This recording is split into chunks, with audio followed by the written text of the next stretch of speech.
अस्सलाम वालेकुम, this is Usman Mirza, your physics teacher. तो बेटा, जैसे मैंने आपसे वादा किया था कि हम जो है नेक्स्ट वीडियो यानी पार्ट नंबर 2 आपके इम्पॉर्टेंट न्यूमेरिकल्स का लेकर आएंगे। तो ये वीडियो आपके लिए बड़ी इंपॉर्टेंट होने वाली है। इस वीडियो के अंदर भी हम तकरीबन 6 to 8 क्वेश्चन सॉल्व करेंगे।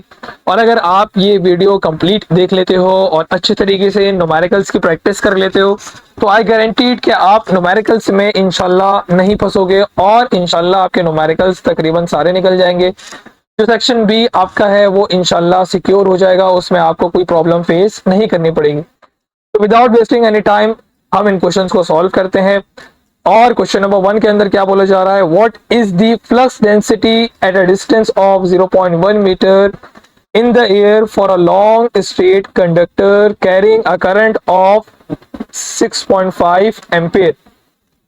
सबसे पहले आपसे क्या पूछा जा रहा है, आपसे पूछा जा रहा है कि भाई फ्लक्स डेंसिटी बताओ। फ्लक्स डेंसिटी क्या होती है? फ्लक्स डेंसिटी का दूसरा नाम नॉर्मली हम क्या पढ़े होते हैं, मैग्नेटिक फील्ड।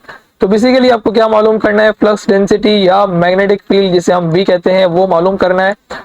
और किस डिस्टेंस पे आपने मैग्नेटिक फील्ड कैलकुलेट करनी है, 0.1 मीटर के अंदर कैलकुलेट करनी है। और आपके पास जो वायर है वो कैसी है, लॉन्ग स्ट्रेट कंडक्टिंग वायर है जिसके अंदर से करंट फ्लो हो रहा है। और करंट कितना फ्लो हो रहा है, 6.5 एम्पेयर। आपको पता है कि उस वायर में से इतना करंट फ्लो हो रहा है। तो इमेजिन कीजिए कि आपके पास ये फर्स्ट वायर है और उसमें से आपके पास एक करंट फ्लो हो रहा है I1 आप में से करंट फ्लो हो रहा है। और आप जब आपको ये बात मालूम है, जब किसी वायर में से करंट फ्लो होता है तो उसके अक्रॉस मैग्नेटिक फील्ड बन जाती है। तो आपको 0.1 मीटर के ऊपर मैग्नेटिक फील्ड कैलकुलेट करनी है। इस कंडक्टर की वजह से जो मैग्नेटिक फील्ड जनरेट हुई वो आपने कैलकुलेट कर लेनी है। तो वो मैग्नेटिक फील्ड आपने for a long straight conductor के लिए क्या फॉर्मूला इस्तेमाल करते हैं, तो यहाँ पर हम बायोट और सर्वेट लॉ इस्तेमाल कर सकते हैं, mu naught I upon 2πr।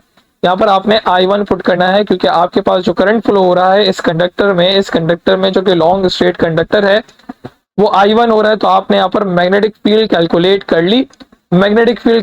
Lee. Mu क्या होता है, म्यू को कहते हैं परमिएबिलिटी ऑफ फ्री स्पेस। ये कांस्टेंट वैल्यू होती है एयर के लिए, वो हो जाएगी 4π एक्सपोनेंट -7। जब आपने पुट कर लिया 6.5, उसके अलावा नीचे आपने पुट कर लिया 2πr की जगह पर आपने पुट कर लिया 0.1। तो यहाँ से जब आप मैग्नेटिक फील्ड कैलकुलेट कर लोगे तो आपका आंसर आएगा 1.1.3 एक्सपोनेंट -5। और मैग्नेटिक फील्ड का यूनिट टेस्ला या फिर वेबर पर मीटर स्क्वायर भी मेंशन किया जा सकता है। तो ये आपने इस कंडक्टर से जो मैग्नेटिक फील्ड जनरेट हुई वो आपने कैलकुलेट कर ली। फिर आपने क्या कर रहे हो, आपको मालूम करना है calculate the force per unit length on a similar parallel conductor. एक और आपने पैरेलल कंडक्टर प्लेस किया, जैसे हमने ये कह रहे हैं एक और हमने पैरेलल कंडक्टर प्लेस कर लिया, ये वाला किसकी वेसिनिटी के अंदर या किसकी फील्ड के अंदर, वो आपने प्लेस किया है पहले वाले कंडक्टर के पास। तो जाहिर सी बात है पहले वाले कंडक्टर जो एक एक्सटर्नल फील्ड बन जाएगी दूसरे वाले कंडक्टर के लिए, तो उस वाले कंडक्टर के ऊपर एक फोर्स अप्लाई हो रही होगी, यानी इस कंडक्टर के ऊपर एक फोर्स अप्लाई होगी ड्यू टू कंडक्टर नंबर 1 की वजह से। वो आपने कैलकुलेट करनी है और इस बार भी आपका डिस्टेंस क्या है, 0.1 मीटर है। और इस बार जो करंट फ्लो हो रहा है इस कंडक्टर में वो कितना है, I2, वो आपको 3 एम्पेयर बता दिया है। तो यहाँ पर आप क्या अप्लाई करोगे, force on a current carrying conductor, जिसका फॉर्मूला क्या होता है, force on a current carrying conductor का फॉर्मूला हो गया ILB साइन ऑफ थीटा। यहाँ पर हो जाएगा 90 डिग्री, बिकॉज मैग्नेटिक फील्ड और कंडक्टर आपस में परपेंडिकुलर है। तो यहाँ पर 90 डिग्री पुट कर लेना है। तो आपके पास क्या होगा, magnetic force is equals to ILB। अब आपने जो मैग्नेटिक फोर्स कैलकुलेट करनी है वो पर यूनिट लेंथ कैलकुलेट करनी है, तो फोर्स पर यूनिट लेंथ आ जाएगा। और यहाँ पर जो करंट आएगा वो कौन सा होगा, वो करंट होगा I2, यानी current flowing through the second conductor और magnetic field strength of the first conductor. तो अब यहाँ पर करंट I2 कितना है आपके पास 3, उसको मैग्नेटिक फील्ड स्ट्रेंथ जो आपने मालूम कर ली है 1.3 एक्सपोनेंट -5, उससे आप मल्टीप्लाई करवाओगे तो आपके पास क्या आ जाएगा, फोर्स पर यूनिट लेंथ और अ सिमिलर पैरेलल कंडक्टर आ जाएगा, जिसका रेजिस्टेंस आपको सिमिलर बताया गया है 0.1 मीटर। और इसका नंबर क्या आ जाएगा आपके पास, जब 3 को आप मल्टीप्लाई करवाओगे 1.3 एक्सपोनेंट माइनस 5 के साथ, तो इसका आंसर आ जाएगा 3.9 एक्सपोनेंट माइनस 5। और इसका यूनिट क्या बनेगा, फोर्स का यूनिट हो गया न्यूटन पर यूनिट मीटर। तो न्यूटन पर यूनिट मीटर, ये आपके पास आ गई फोर्स पर यूनिट लेंथ। तो यही चीज आपको कैलकुलेट करनी थी, यानी इस सवाल के अंदर आपको दो चीजें फाइंड आउट करनी थी। एक आपको मैग्नेटिक फील्ड स्ट्रेंथ, जिसे हम फ्लक्स डेंसिटी कह रहे हैं, वो मालूम करनी थी, और दूसरा force per unit length calculate करना था। तो दोनों चीजें हमने कैलकुलेट कर ली। तो इस तरह हमारा ये पहला क्वेश्चन सॉल्व हो गया है। हम नेक्स्ट क्वेश्चन की तरफ चलते हैं अब। और नेक्स्ट क्वेश्चन के अंदर क्या बोला जा रहा है, नेक्स्ट क्वेश्चन जो है वो अल्टरनेटिंग करंट से रिलेटेड है। और इस क्वेश्चन के अंदर क्या बोला जा रहा है, in an LRC circuit. LRC circuit का मतलब है इसके अंदर, इस सर्किट के अंदर इंडक्टर, रेजिस्टेंस और कैपेसिटर, तीनों पैरामीटर या तीनों कंपोनेंट्स इन्वॉल्व हुए हुए। हमें पैरामीटर्स जो गिवन है उनको हम यहाँ पे नोट डाउन कर लेते हैं। हमें बताया क्या है, रेजिस्टेंस जो हमने अटैच की हुई है सर्किट के अंदर, उसकी वैल्यू हमारे पास कितनी है, 50 ओम्स। फिर हमारे पास जो इंडक्टर की इंडक्टेंस है वो हमें बताई है 0.1 हेनरी, 0.1 हेनरी यहाँ पे बता दी है बात, 0.1 हेनरी। फिर उस कैपेसिटर की कैपेसिटेंस भी हमें बता दी है 50 माइक्रोफैरड, 50 माइक्रोफैरड, जिसको हमने ऐसा यूनिट में कन्वर्ट कर लिया, 50 एक्सपोनेंट माइनस 6 फैरड। आपको बोला जा रहा है कैलकुलेट दी रेजोनेंट फ्रीक्वेंसी, कैपेसिटिव रिएक्टेंस और इंडक्टिव रिएक्टेंस। तो ये बात तो हमें मालूम है, रेजोनेंट फ्रीक्वेंसी में कैपेसिटिव रिएक्टेंस और इंडक्टिव रिएक्टेंस क्या हो जाएगी, सेम। यानी सर्किट कैसा बिहेव कर रहा होगा, सर्किट बिहेव करेगा as a resistive circuit. Resonant frequency पर हमारी कैपेसिटिव रिएक्टेंस और इंडक्टिव रिएक्टेंस क्या आएगी, सेम आएगी। इसको हम वेरीफाई भी कर लेते हैं अभी कैलकुलेट करके। सबसे पहले हम क्या कैलकुलेट करते हैं, रेजोनेंस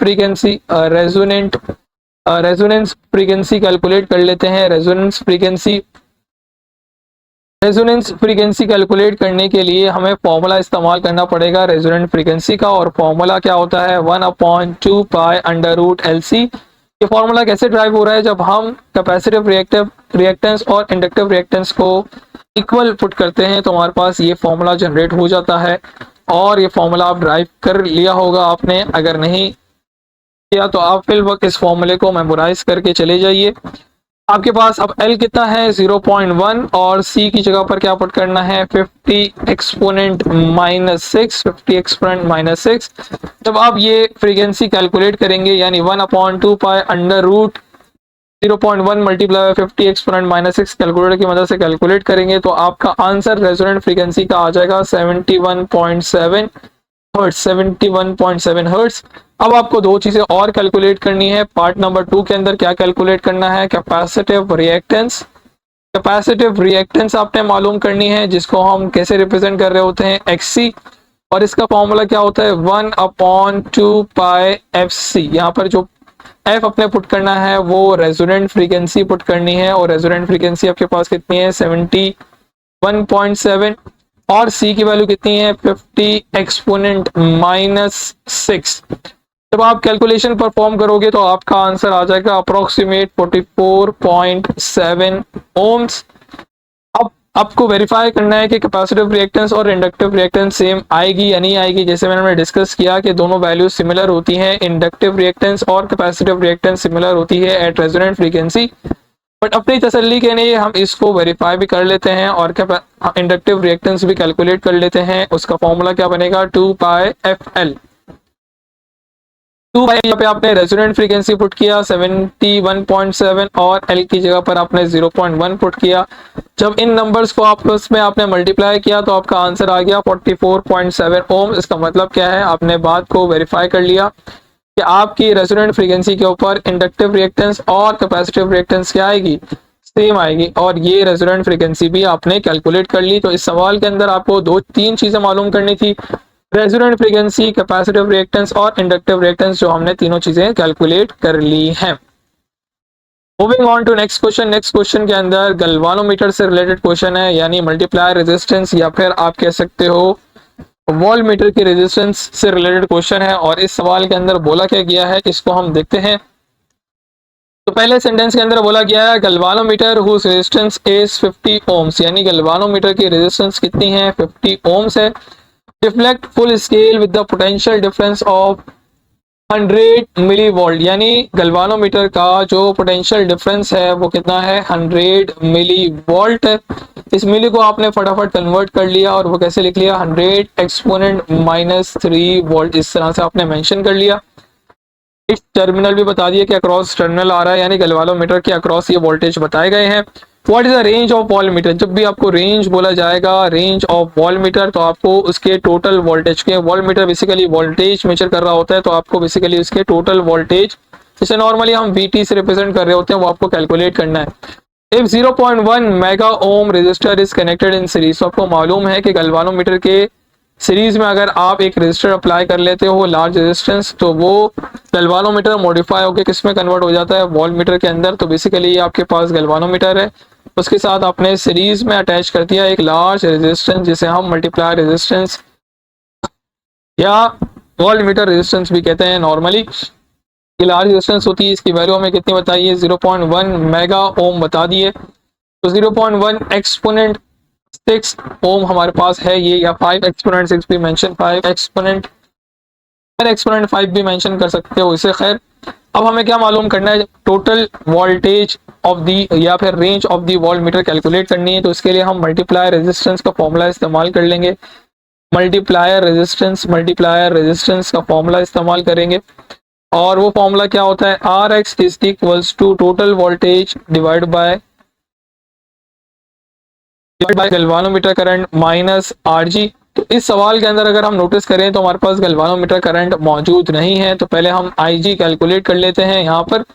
और Ig कैलकुलेट करने के लिए हम यहाँ पर ओम्स लॉ इस्तेमाल कर लेते हैं, Vg is equals to Ig minus Rg।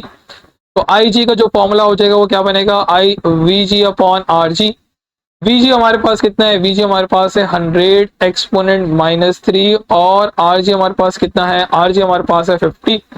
तो यहाँ से जब Ig कैलकुलेट करोगे, Ig आप कैलकुलेट करोगे तो आपका आंसर आ जाएगा, 2 एक्सपोनेंट -3 या 2 मिली एम्पेयर आपने करंट की मेजरमेंट कर ली। अब ये जो करंट मेजरमेंट कर ली है उसको आपने यहाँ पर कैलकुलेट कर लेना है। उससे पहले कैलकुलेट यानी यहाँ पर सब्स्टिट्यूट करने से पहले आप इस फॉर्मूले को थोड़ा सा मैनिपुलेट कर लो। यानी Rg यहाँ पर माइनस हो रहा है, आपने उसे लेफ्ट साइड पे शिफ्ट कर लिया, तो आपके पास ये हो गया plus Rg Vt upon Ig।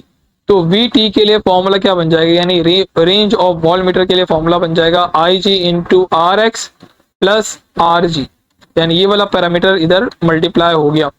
तो Vt will be equals to, अब आगे इसको सिंप्लीफाई करते हैं, आगे से सिंप्लीफाई करते हैं। Ig की जगह हमने क्या पुट करना है, Ig की जगह पर हमने जो वैल्यू कैलकुलेट कर लिया है 2 एक्सपोनेंट -3 वो पुट करना है। इसके अलावा Rx हमारे पास कितना है, 0.1 एक्सपोनेंट 6 या 1 एक्सपोनेंट 5 भी मेंशन कर सकते हो। और आपके पास Rg कितना था, 50 ओम्स। अब आपने इनकी एडिशन और देन फिर जो आंसर आएगा उसको आप मल्टीप्लाई कर लोगे। जब आप मल्टीप्लाई करवाओगे तो आपका फाइनल रिजल्ट जो आ जाएगा वो आ जाएगा 200 वोल्ट्स, यानी आपके पास रेंज ऑफ वॉल्टमीटर कितनी आ गई, रेंज ऑफ वॉल्टमीटर आ गई 200 वोल्ट्स। तो इस सवाल में आपको रेंज ऑफ वॉल्टमीटर ही कैलकुलेट करना था, जो कि आपने कैलकुलेट कर लिया 200 वोल्ट्स। अब नेक्स्ट क्वेश्चन के अंदर बोला जा रहा है, pair of adjacent coil has a mutual inductance of 850 millihenry, यानी आपके पास पेयर ऑफ एडजेसेंट कॉइल्स हैं, जिसे हम बोलते हैं कि हमारे पास 2 कॉइल्स, primary coils and secondary coils, और ये म्यूचुअल इंडक्टेंस का फॉर्मूला होता है। इसके अंदर प्राइमरी कॉइल के अंदर मैग्नेटिक फील्ड लाइंस या मैग्नेटिक फ्लक्स चेंज होता है, और उसका इफेक्ट आपको सेकेंडरी कॉइल्स या दूसरी कॉइल के अंदर मिलता है, और ऐसे फिनोमेनन को बोला जाता है म्यूचुअल इंडक्शन। तो ये आपको बताया जा रहा है, pair of adjacent coil has a mutual inductance of this. Mutual induction का जो सिंबल होता है वो कैपिटल M होता है, और वो हमें बताया 850 millihenry. Henry is a unit of inductance, और यहाँ पर आपके पास म्यूचुअल इंडक्टेंस है, और इसको आपने 850 एक्सपोनेंट -3 मेंशन कर लिया। मिली हेनरी आपको सवाल के अंदर बता दिया।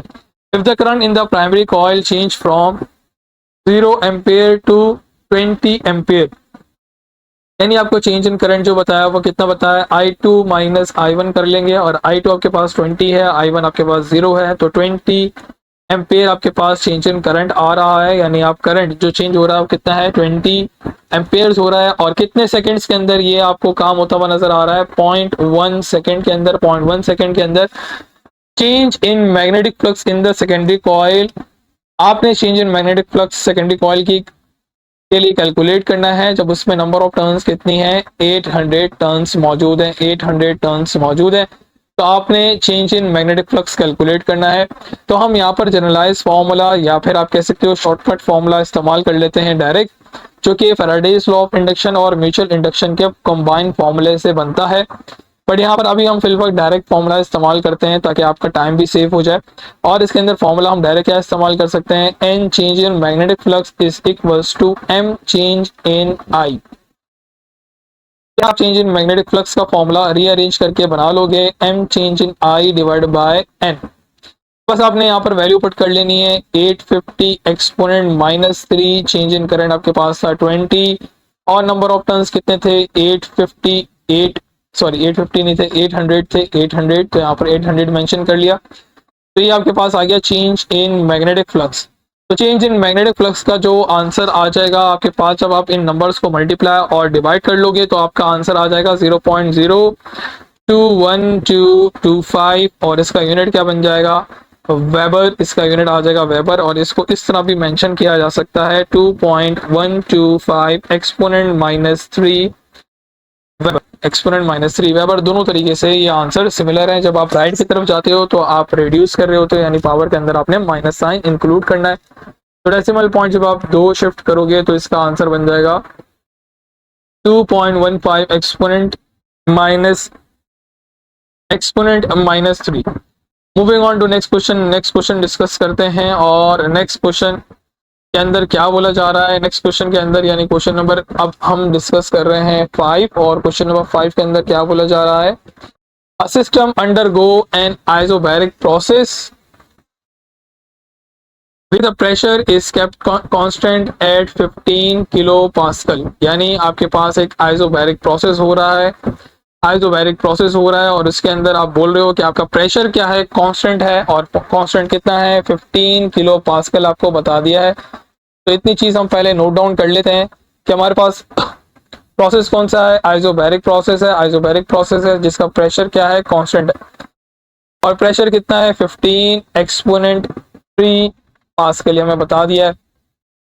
If the volume increases from 0.05 metre cube to 0.08 metre cube, यानी वॉल्यूम चेंज हो रहा है, और वॉल्यूम V1 कितना है, 0.05 मीटर क्यूब, और वॉल्यूम V2 कितना है, 0.08 मीटर क्यूब। तो यहाँ से हमने चेंज इन वॉल्यूम कैलकुलेट कर लिया, जो कि V2 माइनस V1 हो जाएगा, और 0.08 में से हमने माइनस कर लिया 0.03, तो हमारे पास जो 0.05 हमने माइनस किया, तो 0.03 मीटर क्यूब हमारे पास चेंज इन वॉल्यूम आ गया।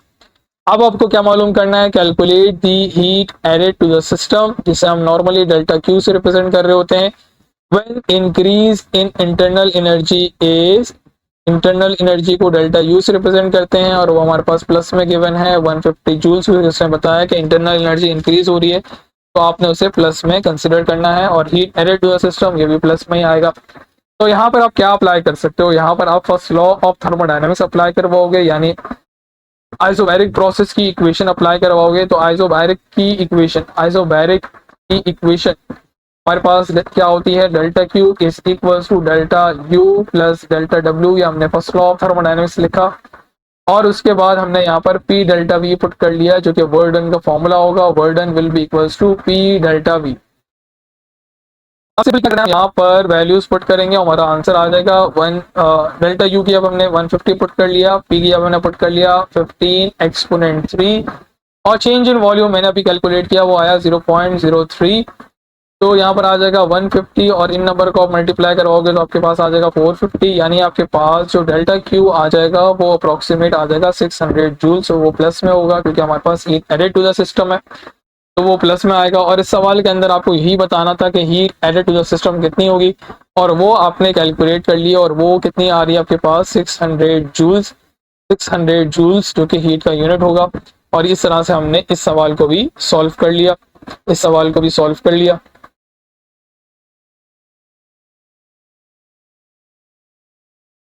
तो ये हमारे थे आज के क्वेश्चंस, जो मैंने आपको सारे क्वेश्चन सॉल्व करवा दिए हैं। अगर आपको ये वीडियो पसंद आए तो आप क्या करें, अपने दोस्तों के साथ इस वीडियो को शेयर कीजिए, और हाँ, मेरे चैनल को सब्सक्राइब ज़रूर कर लीजिएगा और अपने दोस्तों के साथ भी इसको शेयर कीजिए ताकि उनकी एग्ज़ाम की तैयारी भी अच्छे से अच्छे हो सके।